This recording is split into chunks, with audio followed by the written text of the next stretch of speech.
இங்க பாருங்க, என் தம்பியை கட்டாயப்படுத்தாதீங்க. அவன் இஷ்டப்பட்டா போவான், இல்லைன்னா இங்கே இருந்துட்டு போகிறான். இப்படிலாம் கட்டாயப்படுத்தாதீங்க சொல்லிட்டேன். நான் தான் சம்பாதிக்கிறேன்ல, கோடிக்கணக்கில் டேர்ன் ஓவர் வருது எனக்கு. என் தம்பி அவன் பாட்டுக்கு வீட்டில் இருந்துட்டு போட்டும், நான் பார்த்துக்குவேன். இங்க பாரு, நீ பாட்டு உன் கதையை நான் திரும்ப திரும்ப கேட்க விரும்பல. டேய் ராகேஷ், நல்லா இருப்ப, ஒரே ஒரு தடவை போய் பாரு, பிடிக்கலன்னா வந்துரு. ஒரு நாள் மட்டும் போய் வேலை பார்த்துட்டு வாடா, எப்படி இருக்குன்னு வந்து சொல்லு. சரி மச்சி, டோன்ட் வரி, நான் போறேன் இன்னைக்கு. டேய் என்னடா ராகேஷ், வேலைக்கு போனே என்ன ஆச்சு? வேலை பிடிச்சிருக்கா? ஒரே அறை. என்னடா முதலாளி அடிச்சிட்டாரா? அவரு கொஞ்சம் கோவக்காரர் தான்டா.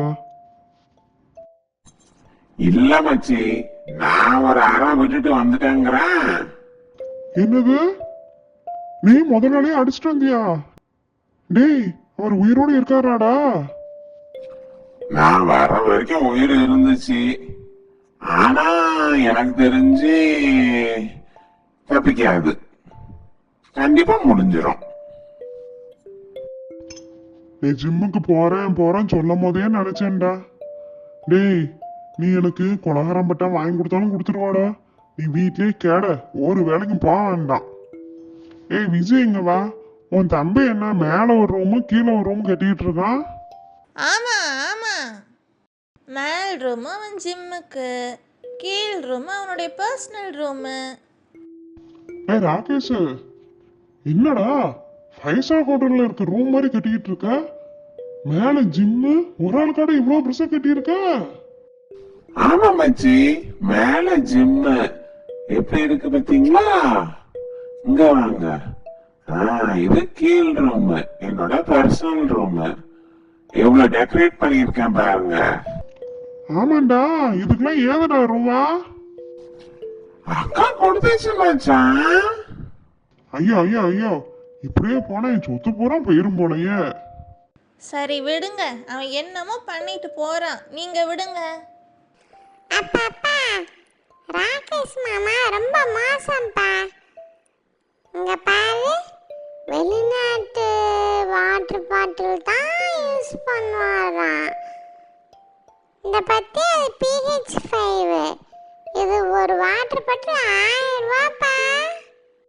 ஏ அப்பா, டேய், ஒரு வாட்டர் பாட்டில் 1000 ரூபாயா? என்னடா நடக்குது இங்க? ஆமாப்பா, வெளிநாட்டு வாட்டர் பாட்டில், வெளிநாட்டு சோப்பு, வெளிநாட்டு பவுடரு, வெளிநாட்டு ட்ரெஸ்ஸு எல்லாமே வெளிநாட்டுல இருந்து தான்ப்பா பர்ச்சேஸ் பண்ணியிருக்காரு. எல்லாம் ஆன்லைன்ல டெய்லி வருதுப்பா. உள்ளூர் இது எதுவுமே ஒத்துக்க மாட்டேங்குதாம்ப்பா. அப்ப வெளிநாட்டுல இப்ப இருக்க வேண்டியதானடா?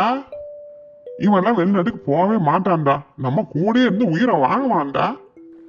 வெளியெல்லாம் போனா பொல்யூஷனா இருக்குன்ட்டு உள்ளேயே உட்கார்ந்துருக்காருப்பா. நாளையிலிருந்து நானும் ஸ்கூலுக்கு போக மாட்டேன்ப்பா. ஐயோ டேய், எப்பெல்லாம் சொல்லாதடா, ஒழுங்கா ஸ்கூலுக்கு போடா. ஏய் விஜய், இங்க வா.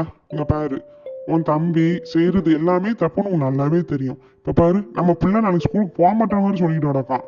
ஏதாவது ஒரு வழி போய் நீ பண்ணிரு.